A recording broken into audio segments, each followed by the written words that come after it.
Good afternoon, everyone. I'm coming to you from Vancouver. My name is Darren Sall. I'm an employment lawyer in Samfiru Tumarkin's Vancouver office. I'm here today to talk to you about employment law. I also do disability law. We practice across the country. We're here today for the next 30 minutes on Facebook, YouTube, I believe LinkedIn and Twitter, to answer your questions, employment or disability related. Any questions you have, no matter how big or small, this is your chance to ask me. If you do have questions that you have and you want to not ask them in a public forum, they're perhaps a little more intimate or have details that you don't want to be shared on a public platform, please just get in contact with someone in one of our offices and they'll be happy to set you up with a consultation with one of our associates. You can go to www.employmentlawyer.ca. I think in the bottom corner there, the little card has popped up. You can give us a call as well to speak to one of our helpful intake people. We have intake people who run across the country here and work on scheduling you guys in. We're always happy to speak to you guys. You can give us a call, 1-855-821-5900. Happy to speak to you, or you can make use of today, myself, and get any questions you have answered. I'm happy to answer questions about BC, and we have Lior Samfiru, the employment lawyer himself. He will be answering questions Canada-wide tomorrow. That's Wednesday at 1 p.m. Eastern time. You can feel free to log on if you have any questions you would like Lior to weigh in on, an amazing resource. Or I'm happy to help you out today. We already have some early messages here. We have Kishin saying, I will be calling your office next week as soon as I find out what my IME report says. That's great. Kishin, may I ask, have you seen an uptick in mental illness? So Kishin, starting off with the some great questions. Yes, I'm going to say, I'm assuming you're talking with the IME report, I'm assuming you're talking in the context of a disability claim. But in both my employment practice and my disability practice, we have seen an uptick in mental illness. And part of this, I think, is being attributed to the pandemic, being locked away for 2 years, lacking some human contact and whatnot, being in remote working environments, kind of losing that social aspect of work. I have seen people, I've talked to people, I've helped people who have been struggling with that.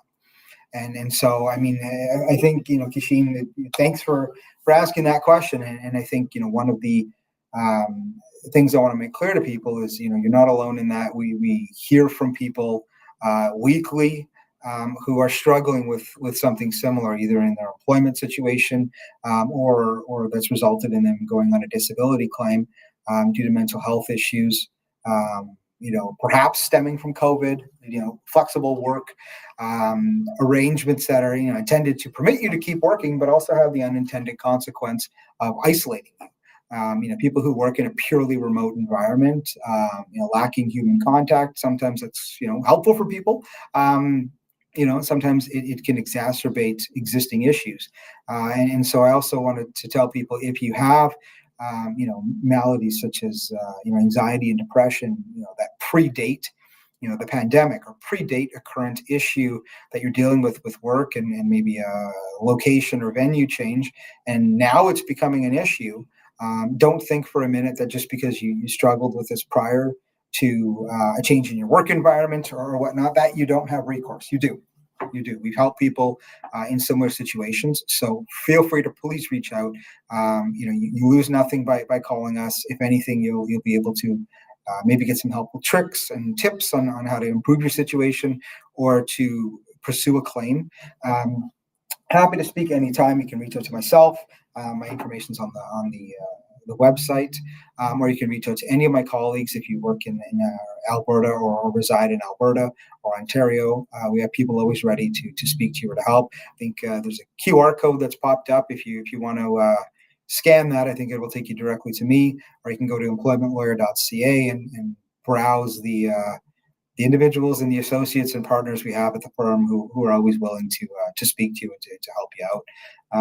So we have another question that comes in. And so if we get any lulls today, I'm going to talk about a few different developments in the law recently. I'm going to find some time to hit those, which are relevant to kind of everyone who would be talking to us or experiencing any issues in their employment or with disability claims. But right now I'm gonna get a question here from Louise. Louise asks, is my employer allowed to make me work on statutory holidays? Nothing in my contract says these are required to be worked. So Louise, that's a great question. Depending on what your contract says, some contracts can say, and you've identified this in yours, that yours doesn't say these are required to be worked, but it also doesn't say that you're required to have those off. And so I have seen contracts where the individual has negotiated for all statutory holidays to be off. Generally, unless there is a restriction in your employment contract, which says, for example, you're only working Tuesday to Sunday. And if the statutory holiday falls on a Monday, then no, your employer can't make you work that in that situation because it would be against the terms of your contract. If you don't have any restrictions in your contract of that nature, you would be required to work in accordance with how your typical shifts are done, how your typical work is done. The requirements upon your employer is to pay you. And so the Employment Standards Act in BC, the Employment Standards Code in Alberta and in Ontario sets out how an employer is required to pay you for statutory days worked. Typically, it's time and a half. And if you work over a certain amount of time, it's double time. And so it's always a good idea to check that out. It's a very readable document. I always encourage people to go to that and to if you have questions about your employment, basic questions, it's a great resource, to be armed with that kind of information. Of course, this is why we do this as well. I'm always happy to have people give me a call and ask me questions about their employment specifically, and to have me look at their contracts and give them a bit of advice in order to set them up for success in their career and in dealing with their employer. It's not to say that you're at cross purposes with your employer, but as an employee, I think it's very smart for you to be armed with information because it's your life. It's your life and it's your employment. And so, just look up, say you're in BC, look up the Employment Standards Act of BC. You'll find a section on statutory holidays and on statutory pay and statutory holiday pay. And you can, review that and see what applies to your situation. And you can go talk to your employer about that. So Louise, hopefully that answers your question. When I boil it down, generally it's your employer can require you to work on statutory holidays. They just have to pay you appropriately. And so Kevin Bayers asks, I am currently on STD. I have applied for CPP disability. My employer's insurer says I may not be able to claim LTD, so long-term disability. If this is the case, can I apply for sick leave from the government until my CPP disability is approved? So, Kevin, yes, you can apply for EI sick benefits while you're waiting for your CPP disability. Whether or not you may or may not be able to claim LTD, I think would be a question here, because if you're being approved for CPP disability, or if your doctor thinks you're disabled enough to apply for that, not to say that getting granted or denied CPP disability is an answer to whether or not you will receive or be denied long-term disability, but I'm curious as to why you may not be able to claim long-term disability. If it's simply that your doctor doesn't think your claim warrants it, or that your disability is such that you'll be required to go past the short-term disability period of your policy and into the long-term disability period, that's fine.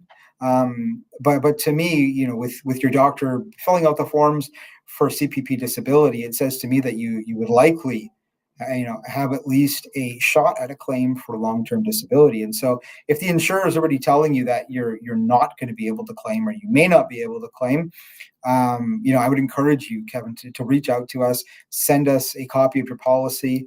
If you're in BC or Alberta, I'm happy to speak with you. If you're in Ontario, hop on our site, employmentlawyer.ca or disability rights .ca, and you can get in touch with one of our lawyers or disability lawyers.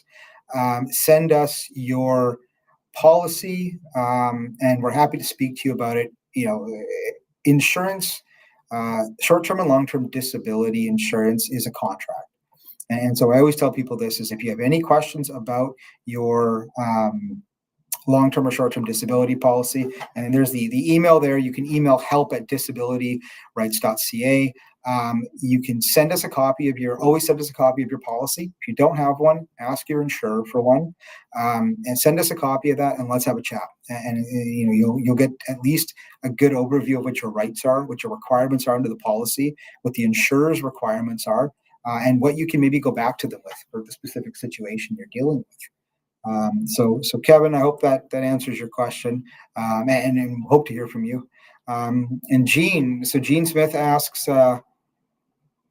when is the best time to speak to a lawyer? Is it a good idea to speak to someone if you are dealing with workplace issues and worried you might be let go? Yeah, Jean, I think in any situation where you're dealing with uncertainty in your workplace, that is the time you want to reach out. There are many times where I've spoken to people and they've explained to me something that's been going on for 2, 4, 6, 12 months, and sometimes my advice is it would have been good if this happened earlier, if we had done this, or we'd been able to advise you to do this earlier. You have this right at this time. There are certain timelines and actions that must be taken when it comes to certain things. If you have concerns you are going to be let go, or if you have concerns about your employment as it's sitting, I would say that's the time. The minute you start having those questions, give us a call. We're happy to do a free consultation with you. We're happy to have a discussion about any issues you're dealing with at work, any issues that you think may be coming up. And this is also a great place. If you have a specific issue, Jean, and you're comfortable disclosing that kind of in this venue, feel free to just send a request through here, and I'm happy to answer your question live on the air right now. But if it is something more delicate or something you're not comfortable obviously saying in a public forum, then reach out to us. I've said the details a few times, employmentlawyer.ca, where you can go, and you can just kind of speak to our intake team. They'll set you up for an intake, and I'm happy to, myself or one of my colleagues is happy to review your specific situation with you. Okay, and so Jean follows up with, I'm worried my employer is creating a toxic environment. A number of staff are verbally abusive and violent, but nothing is done about them. Okay, so that's a very big issue. That's a very big issue, Gene, especially the verbal abuse is nothing to scoff at, but I think if there's violence in the workplace, that is a very big issue. I'm assuming you're talking about physical violence in that case. So in those cases, bullying and harassment, violence in the workplace, things like that, those fall under the jurisdiction of works. And so what I would usually tell people is, in the first instance, you want to make a written complaint or a written report to your employer and save that. Also save the response. You want to detail it for them. For example, yesterday, Jim, said the following, harassing things to me, or Shelley threw a pipe at me, something like that.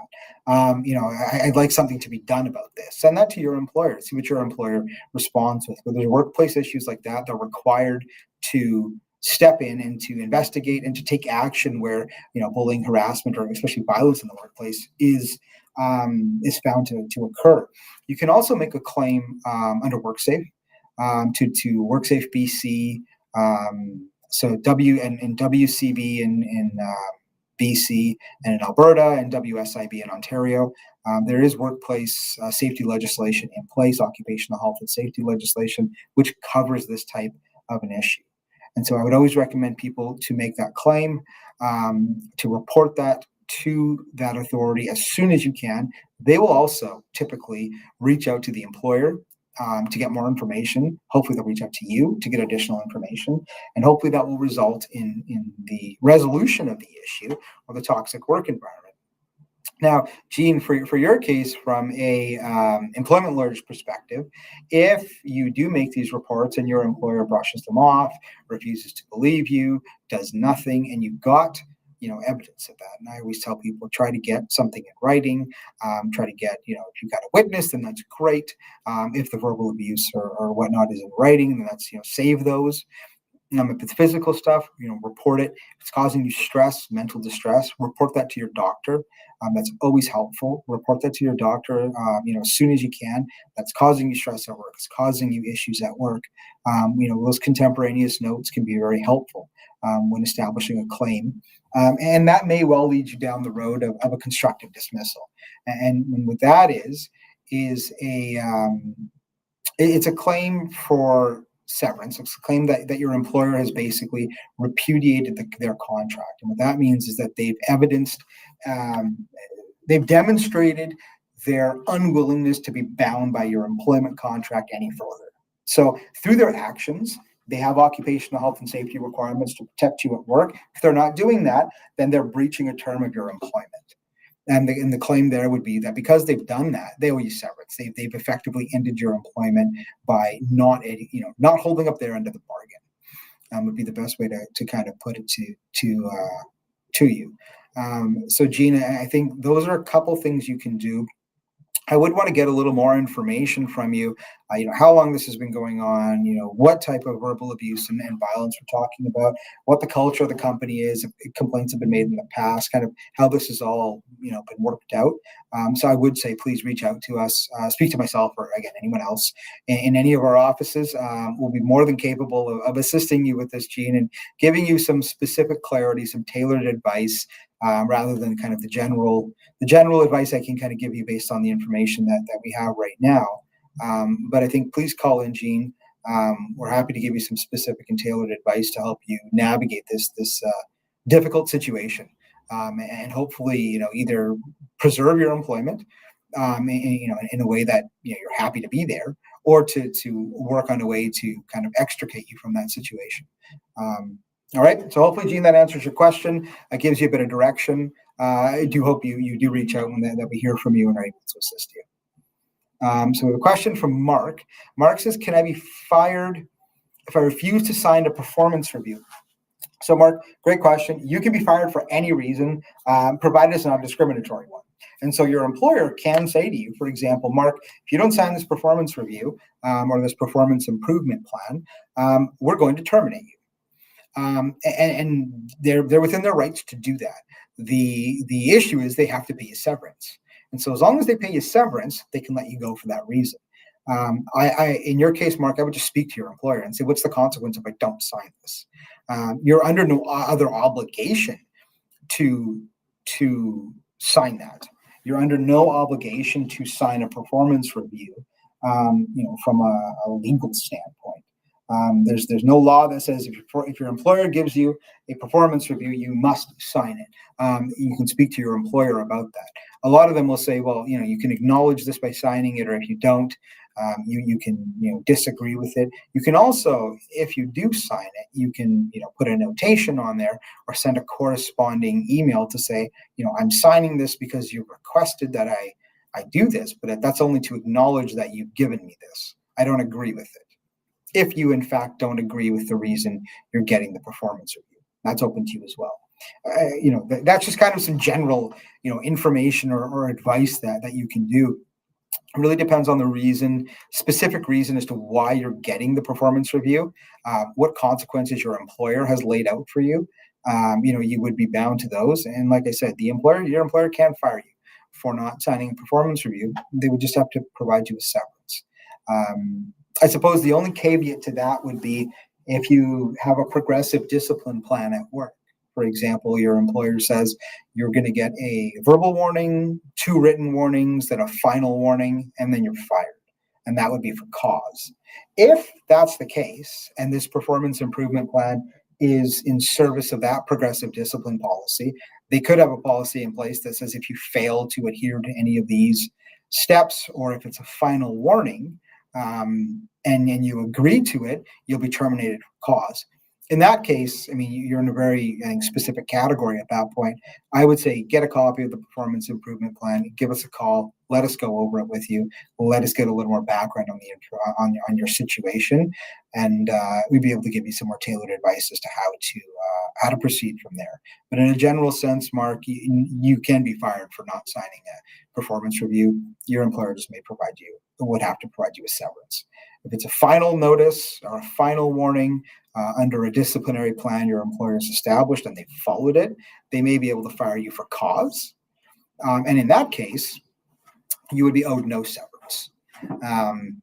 And so, this is very situational kind of information. And Mark, so I would say just, reach out to us, but do be aware that in general, yes, your employer can fire you for not signing or refusing to sign a performance review.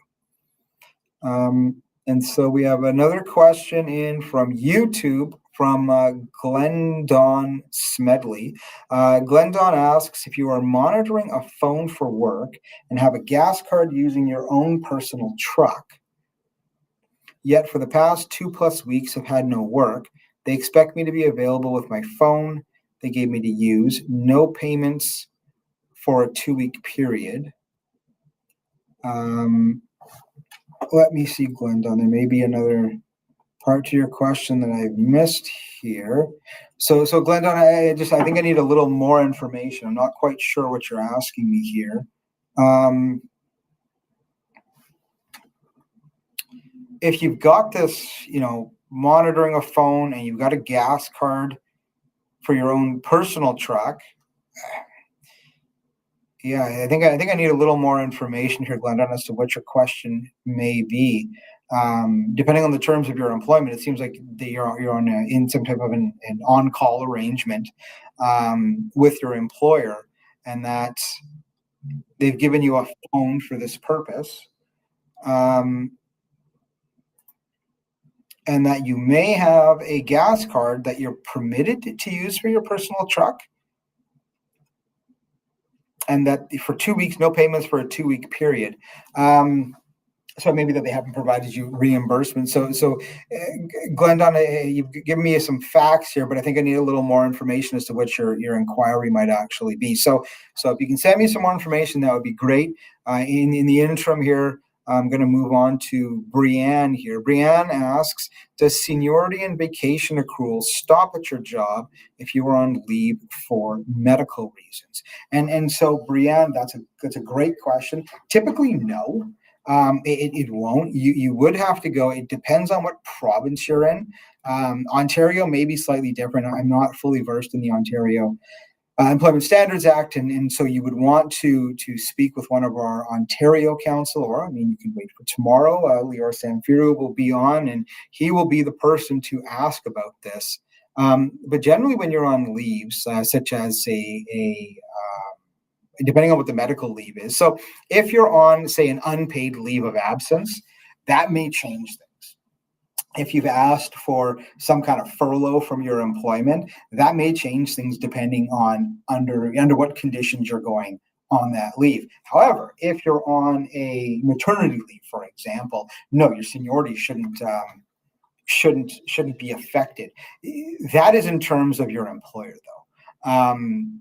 When we look at things like severance, for example, while you're on maternity leave, while you're on a protected medical leave, you are still an employee of the company. Your seniority, in that sense, your service, your service length continues. And so, I think that would probably answer your question.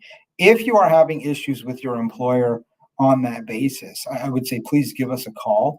You can also reach out to your provincial employment standards branch. And if your employer, for example, is failing to pay out things like your vacation accrual or vacation time or things like that, reach out to us and we can definitely have a chat with you about that.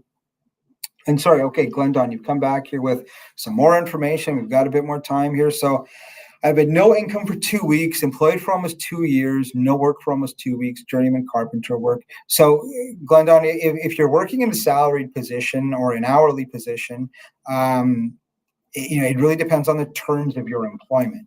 And so if you're on project work or a project basis, or however you've worked for the last 2 years, that would kind of have to continue. And so if you're given a salary, if you were hired at, say, $50,000 a year, and that's your salary, it's not dependent on project, it's not dependent on any specific work, then your employer must pay you. And if your employer is failing to pay you, I would say you reach out immediately and ask your employer for an explanation as to why. If your employer is simply failing to provide you with work that is available on a project that perhaps you've been working on, or if you're on a project basis, then definitely reach out to us, because you may have a claim for termination of your employment. It's still a little unclear to me as to what the nature of your work is, but Glenda, I think we'd have to drill down into a lot more specifics in order to give you some tailored advice. I have quite a number of questions which we wouldn't be able to get through in, I think, the next 3 minutes or so here. So Glendon, do reach out, employmentlawyer.ca. If you have any employment contracts or contracting agreements or anything like that, please do reach out. And this is kind of a good time to maybe leaf in the fact that, even if you are engaged in a, we'll call it an independent contractor relationship, or that's what the parties, yourself and your employer, have termed your relationship, please don't think that negates you from severance. In a lot of those situations, you are still owed severance. It really depends on the nature of that job. It's simply because you remit your own GST, or you operate through a company or something like that. It doesn't immediately mean that you forego severance. There are arguments that you are still entitled to severance. And so Glendon's asking, how can I be an employee if I have not worked for 2 weeks? Shall I apply for EI hourly rate? So I mean, you're more than willing to apply for EI if you're not getting work, but Glendon, I need more information as to the nature of your previous work for the last 2 years with your employer, if there's any contracts in place. And so I would say, I think you need to reach out and have a consultation with someone in our office to get a little more information and to drill down on some specifics. And so, I would encourage you to reach out, Glendon, so we can actually drill down, because you've got a pretty specific and potentially complicated claim ahead of you here. And so we have Kevin, who's come back with saying, my doctor, and this is a disability question again, my doctor is very willing to fill out the CPP forms, but because I work sitting down, the insurer is only taken into account I may or may not need surgery on my foot. I believe they are not taking my whole health background into account. They told me I don't qualify, as it doesn't meet the employer's definition of disability. So, okay, Kevin, this is a great point. I've got a little less than a minute to cover it, and so I'm going to try to get through this as quick as I can. Kevin, I'm going to start by saying I encourage you to reach out. Happy to speak with you. This is very typical, is your employer will fixate on one issue that they will say, well, this is something that can be dealt with, and so you can still do your job. When it comes to long-term disability, you must look at your entire health. Just because you weren't disabled prior due to some issues, you may have a constellation of issues that have developed now that have made you disabled, that have rendered you disabled and unable to work. The definition of disability, like the employer has, or the insurer has identified, is very important. That is contained in the policy of insurance, the contract of insurance. And so I would say get a copy of your contract of insurance, whoever you're with, whatever disability insurer you're with, send it over to us, reach out for a call. Happy to speak with you, and speak to your doctor. If your doctor is taking the position that you are unable to do any kind of work, or you're unable to return to your job due to all of your health factors being taken into account, that is the important analysis. Your doctor's analysis. The insurer they aren't doctors, and so that's something to be very, very aware of. And so please do reach out. And I think we have some other questions here. Great questions today, everyone. They're very in depth. I think we've run out of time for today. I'll be back in 2 weeks, I believe. Maybe actually not for the holidays, but Mr. Samfiru will be in tomorrow. You can ask him any questions your hearts may desire. I hope you find these helpful. I hope so. Tomorrow, 1 p.m. Eastern time, for the employment law question and answer session with Lior Samfiru. It's December 14th. I hope you find this resource helpful. If you do, please like it, hit subscribe, tell your friends. The point of this is to get information out there so employees and people in disability situations are protected and aware of their rights. And feel free to reach out to us at any time. We're always willing to talk and always willing to help. All right, everyone, have a great night and great holidays. Take care.